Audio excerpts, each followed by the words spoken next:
A nome del Comitato di Festival Letteratura ringraziamo Gruppo Tea per aver contribuito alla realizzazione di questo evento. A mettere gli accenti al posto giusto, Luca Pareschi. Buonasera a tutti, benvenuti a questo secondo accento che si terrà in lingua inglese senza traduzione consecutiva. Mezz'ora fa Peter Florence si stava chiedendo cosa sarebbe cambiato se Giulietta si fosse affacciata al balcone di Palazzo Castiglioni. Infatti, nella prossima mezz'ora, rifletterà sulla storia a distanza più attuale della letteratura. Romeo in Mantova e Giulietta in Verona, l'accento di Peter Florence inizia ora. So, Peter, thank you very much. The floor is yours.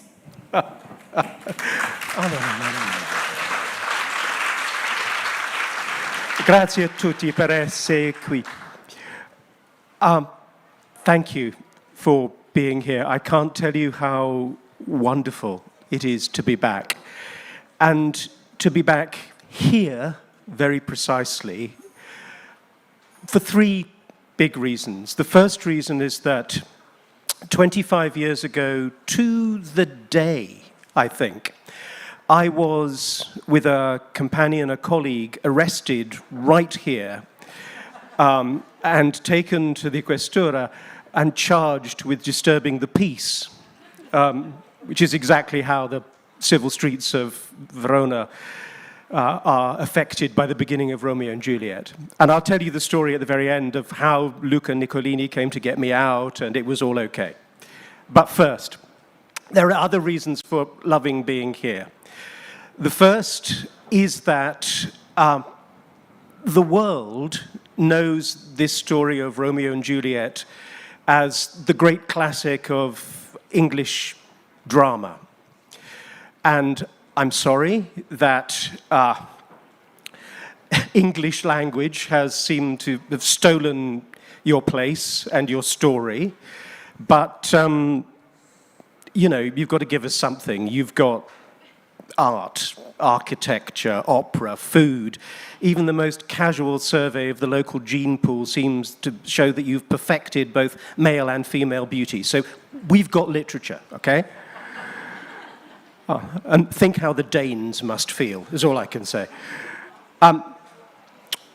The story that Shakespeare tells is an old Italian story that he feeds into with Greek and Latin and with mythology from around the world. And there's a guy called Matteo Bandello who wrote in, or published certainly, in 1557, his Novelliere, a series of stories from which Shakespeare gleaned not only the plot for Romeo and Juliet, but also the plot for Much Ado About Nothing, for Twelfth Night, and large parts of Cymbeline. So we can say, however many translations there were in between, he was familiar with an original version of the story. Bandello, of course, got his story from Luigi da Porto, who in 1530 had written una storia novelamente ritrovato dei due nobili amanti. And it wasn't very good. Well, it was all right. It was good enough to inspire everybody else, but it wasn't as good as Shakespeare. Sorry. I mean, value judgment hasn't traveled. So what did Shakespeare do to the story he inherited from Bandello? And Bandello, sorry, I should say, what we know of Bandello is he was born in Vicenza, he worked for the Sforza, he worked for the Gonzagas. So given that he worked for the Gonzagas and he was here in the 1550s, it is entirely possible that he would have walked across this square looking fairly much exactly as it does today, which is a lovely hearkening back. The other reason, and I'm going to digress a few times, so bear with me if this doesn't sound completely coherent, I promise you it all sort of ties up. One of the reasons it's thrilling for me to be here talking about this story is that in a very tiny and modest way, both the idea of festival and Romeo and Juliet is sort of why I'm here, and in a tiny way, why this festival is here.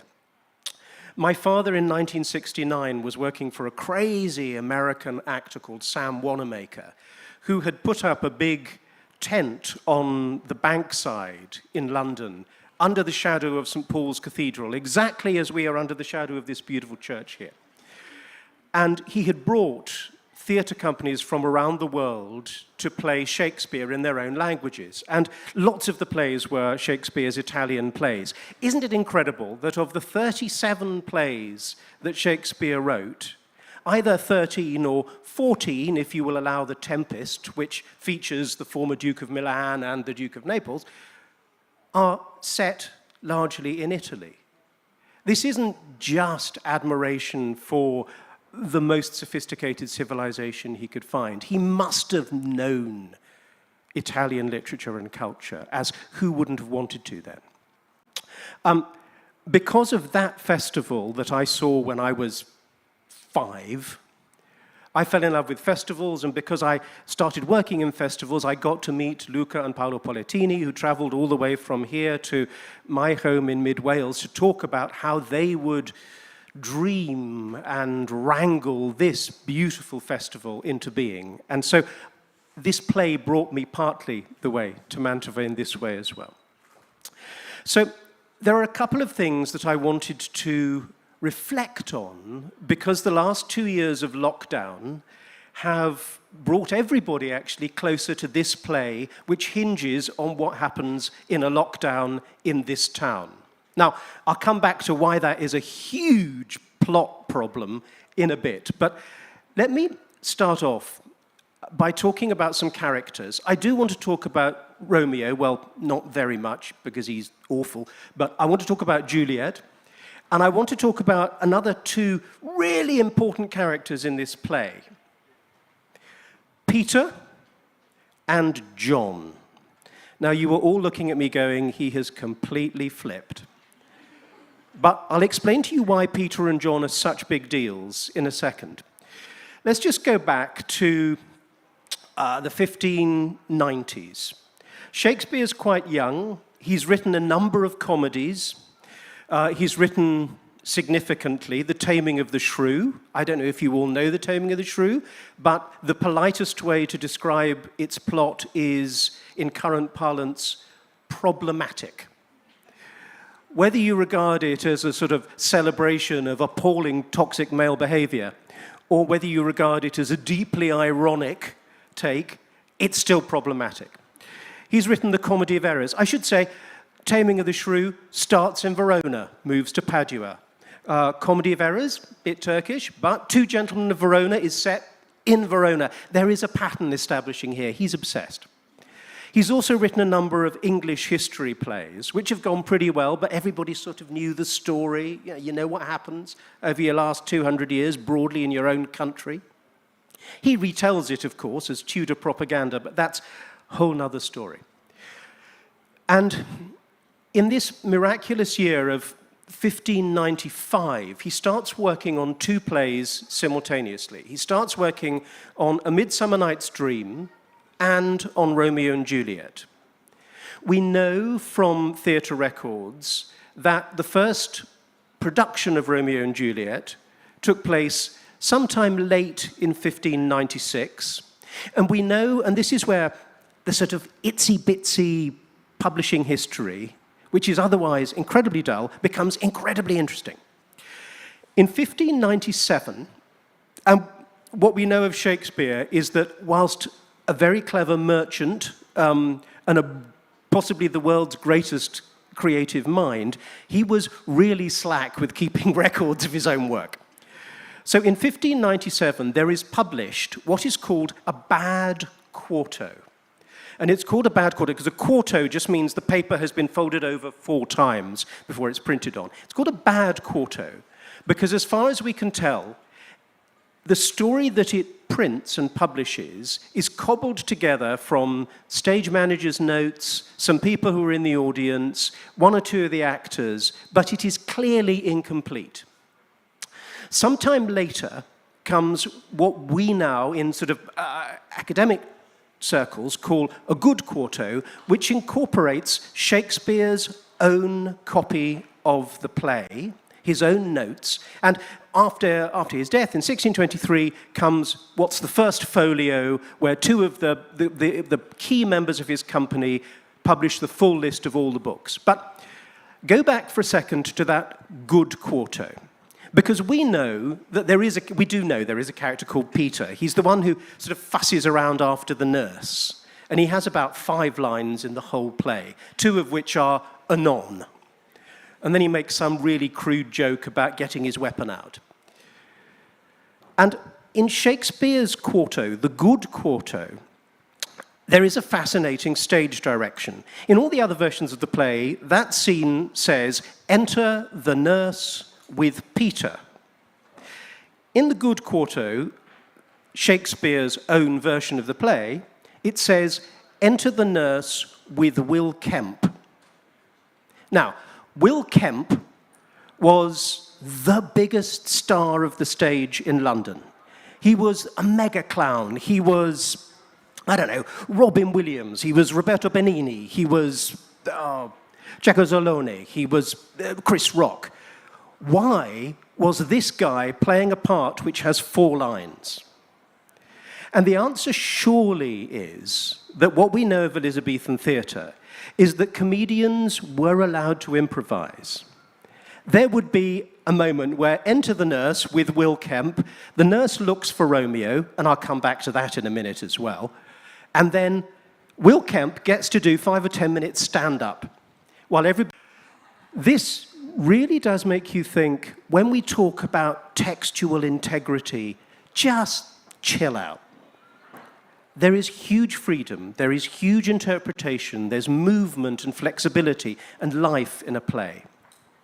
But let me just stay with casting for a minute, because one of the big questions of Romeo and Juliet is, why does Shakespeare again and again and again and again tell us that Juliet is 13 years old? Well, there are many reasons that are integral to the play.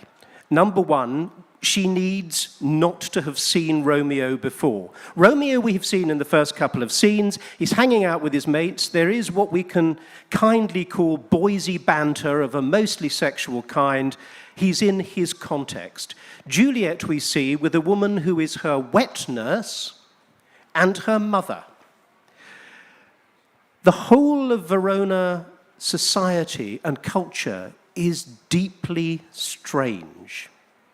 It's also corrupted and it's violent and it's contrary. Let's take for a second, sorry, I'm obsessed with this hourglass. It's A, so beautiful, and B, so immensely threatening in its... Lord Capulet, we see him in the very first scene and he's calling for a sword and his wife says, "A crutch." Then we see him being incredibly reasonable with Paris, who is asking whether he can marry Juliet. And he says, which is quite unusual for many fathers today, let alone fathers in 16th or 15th century Italy, he says, you can't have my daughter's hand in marriage unless she is up for it too. That is an extraordinary liberal position. Slip forward about 48 minutes in the play, and he is dragging her across the floor, telling her that he would rather throw her out into the gutter than listen to her opinion. This is contrary, but he's contrary all through. He also says in that first scene to Paris, he says, "Oh, I've invited all the beau monde of Verona to a party which happens to be this evening. We can fit one more person in." Exactly 8 lines later, he says to one of his servants, "Would you mind going out and inviting all the people on this list to a party tonight?" What? Not only that, but he gives the list to a member of his staff who is illiterate. This is not, it's just, there are, the mother, the mother. The mother, we know, her first word is to contradict and mock her husband. She then begins to tell her daughter that she has to be, we think, somewhere. If her daughter is 13, she says, "I was a mother for you at about your age, so let's charitably say she's 27. She spends a whole sonnet's length of time talking about what a fantastically attractive guy Paris is, and really her daughter should shag him as soon as possible. What? I mean, there is a tremendously dangerous, strange context into which he places a 13-year-old girl who has to be a moment of innocence and purity in order for us to really care that they are going to screw her up and kill her. Because he says that in the prologue. We know she's going to die. There is no way out of this. Now, scholars will come up with all sorts of other reasons why she's almost 14. One scholar says she is like an unfinished sonnet. No, she's not. That's you being stupid and academic. She's 13 also because she can't have seen Romeo before. Otherwise, the moment of shocked coup de foudre love that happens at the party doesn't make sense. Now, in Bandello and da Porto, Romeo and Juliet are both 16 and 18, and their affair goes on for some time. And both plays, interestingly, are really, both stories, I should say, sorry, not plays, are quite conservative reprimands of the young people about not obeying their parents' wishes and holding to the traditions of the day. Shakespeare blows all that away. This is authority's fault.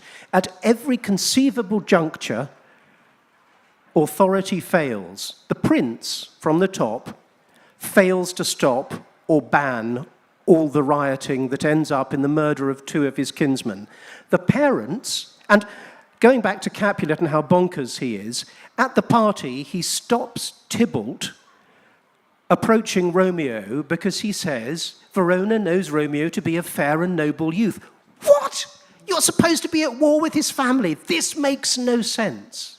Nothing makes sense. Authority keeps failing. And in a stroke of absolute genius, every single thing that everybody does in this play makes it worse.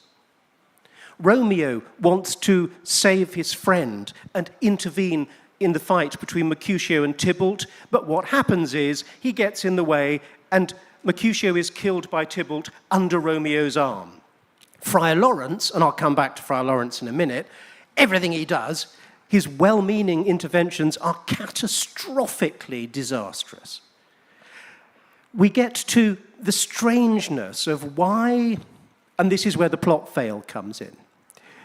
If Mantua is in lockdown, how come there are 2 people sent from Verona, one of whom has no trouble whatsoever in getting to Romeo, and the other one can't get through at all and can't deliver the letter? Why is Balthazar interesting, but John, told you there was a John, why does Friar John get sent away? We don't know. Is it yet another example of Shakespeare wanting to get the Catholic Church and saying these guys are hopeless? Because one of the most radical and alarming things about this play is not that Friar Lawrence is also a herbalist. We know from Hildegard of Bingen onwards that there was an honourable and wonderful and deeply knowledgeable scientific research that went on in monasteries and abbeys all over Europe where men of faith would examine herbs. But we also know that Mantua's law is death to the apothecary if the apothecary is found trading in stuff that could kill you. And Friar Lawrence has access to that and also access to this draft which, and get this, here am I, practicing atheist in an avowedly Catholic country, and even I'm a bit shocked about this now, so what must it have felt like then? What does one make of a priest who decides that what they're going to do in a love story is parody resurrection? Rising from the dead is not altogether a normal thing for people to do. And if a priest starts suggesting it, you know that there is some massive transgressive force there that you're looking at.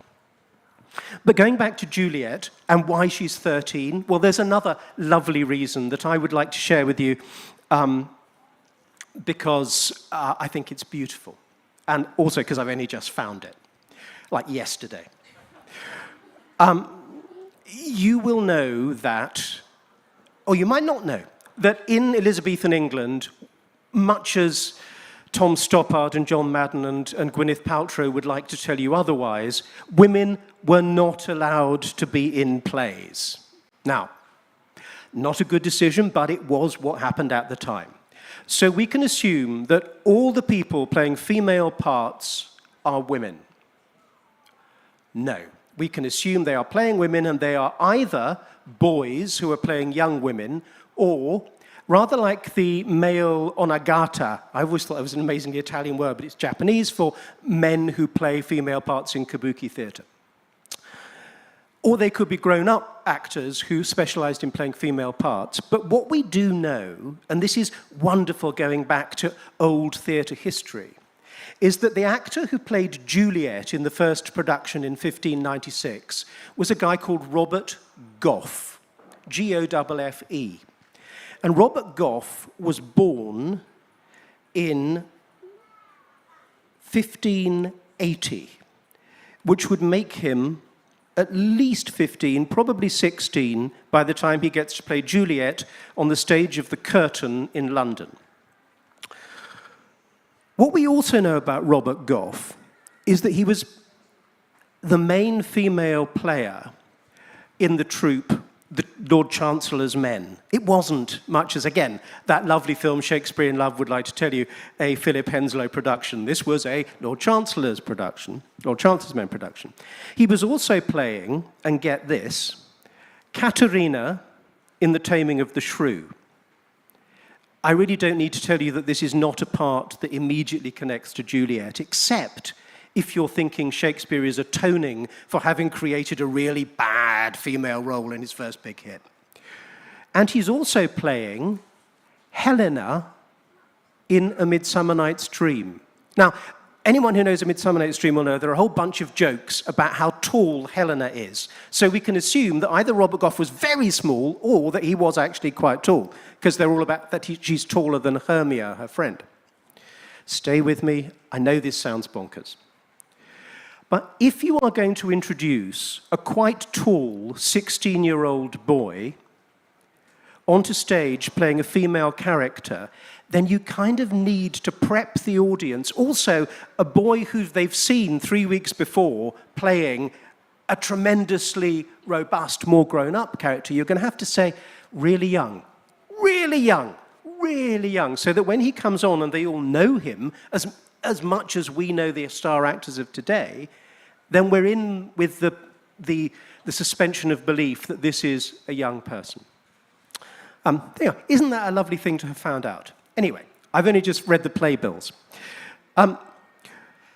Another reason that and I'm sorry, I'm slightly being threatened by this now.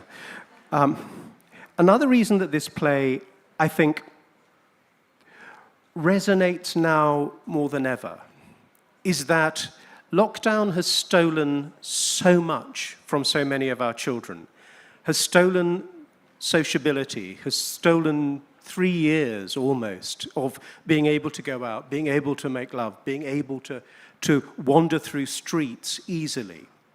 That it's not just the fact that all societies seem to like examining this play in academic circles, in schools, but it's that the resonances of how desperately disastrous this all is resonate with young people. I have 4 sons. The 2 eldest boys, 10 years ago, were 15 and 11. And I took them to Stratford for a weekend to see 2 plays. And my wife and I decided that we would try not to let them read the plays before. We wanted their first experience of Shakespeare to be seeing the show. And the first night, they're both fencers, so I thought, this is going to be okay. We'll go to Hamlet. There's fencing, And as we were walking towards the theatre, my eldest son, who always was and is now a scientist, turned to myself and my younger son, who is an historian and a storyteller. And he said, anything we need to know about the plot, Dad? And I said, no, actually. How wonderful to watch Hamlet and not know what will happen. And we get to the interval, and Isaac, my eldest son, grabs my arm and says, I've got it. I say, what? He said, it's the Lion King. And I said, Yes, it is. It's the source material for The Lion King. And his beautiful, hopeful, beaming face said, "So it's going to be okay." Oh, and his younger brother, the storyteller, the one who read it, looked up and went, "Bro, so not." Anyway, we went to go and see Romeo and Juliet, and the little one got to the end of Romeo and Juliet, and you remember that both plays look quite similar at the very end. The stage is covered with dead people, and Rude said at the end of Romeo and Juliet, he went, "God, what a shit show!" I mean, no, schifezza. And I said, "What do you mean?" He said, "Well, really?" He said, "Everybody young and beautiful is dead, and what you're left with is two old idiots putting up statues." And actually, there is, uniquely in this tragedy, the first great tragedy, the first great play, actually, the first time that Shakespeare gives us the exquisite, just overwhelming, beautiful power of his iambic pentameter in blank verse. He puts it not in the mouth of a king or a lord or a noble. He puts it in the mouth of a 13-year-old girl who, from the very first moment that she shuts down her mother with, "I'll look to like if looking liking move," bam! What? Smarter, funnier, internal, I mean, she's got everything. And then she moves into, when she is talking about her love, she says, "My bounty is as boundless as the sea, my love as deep. The more I give to thee, the more I have, for both are infinite." And you're thinking, wow! This is, facility with language is the greatest beauty and attractiveness that Shakespeare can deliver in form. Now, I could come back another year and talk about Shakespeare and Petrarch and why he loved Italian sonnets, but let's leave that for now, and let's just get back to this. The idea of total calamity, of total meltdown, that the entire community is devastated and destroyed and left with the idiocy of golden statues, is surely the bleakest of all Shakespeare's tragedies. There is no Fortinbras coming to put Elsinore right at the end of Hamlet. There is no Edgar inheriting the kingdom at the end of King Lear. Nobody has learned anything who is still alive. And for that reason, it seems that in really troubled times, everybody turns to this play with a great deal of love. Now, I can see that I've got about, 1,008 grains left. So let me just return to Luca pulling me out of the questura, because the other person, of course, and the reason we were arrested, was the other person who I was with was Salman Rushdie. And the way in which we were disturbing the peace was we were going to a gig by Hanif Qureshi over in the Palazzo Ducale. And there was then a huge scuffle between the local police and the security service, the most well-dressed people I have ever seen, about whether or not we should be protected to go or protected to stay. And Luca and Paolo came and very sweetly explained the concept of, and I heard the word ospite a lot, of both courtesy and freedom of speech. And I wanted to end this by, A, joining with you, I hope, in sending my love and hopes for a safe recovery and a see you soon here, I hope, Salman, but also to read you something which he wrote. And it's very short, but it's not necessarily about freedom of speech, but it is about life, and it's as much about life as it is about Romeo and Juliet. And it's from his essays, Homelands, and he says, in this very short extract, he says, "Go for broke. Always try and do too much. Dispense with safety nets. Take a deep breath before you begin talking. Aim for the stars. Keep grinning. Be bloody-minded. Argue with the world. And never forget that writing is as close as we get to keeping a hold on the 1,001 things, childhood, certainties, cities, doubts, dreams, instants, phrases, parents, loves, that go on slipping like sand through our fingers. Hope to see him back. Thank you very much.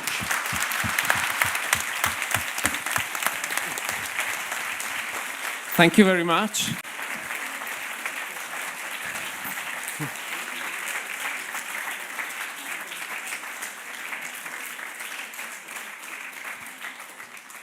Thank you very much to Peter Florence. Grazie mille. Speriamo che questi 30 minuti shakespeariani abbiano lasciato un segno nella vostra giornata. Noi ci vediamo col prossimo accento alle 21 parlando di alpinismo con un accento Versailles della compagnia Slegati e grazie mille per essere stati qua.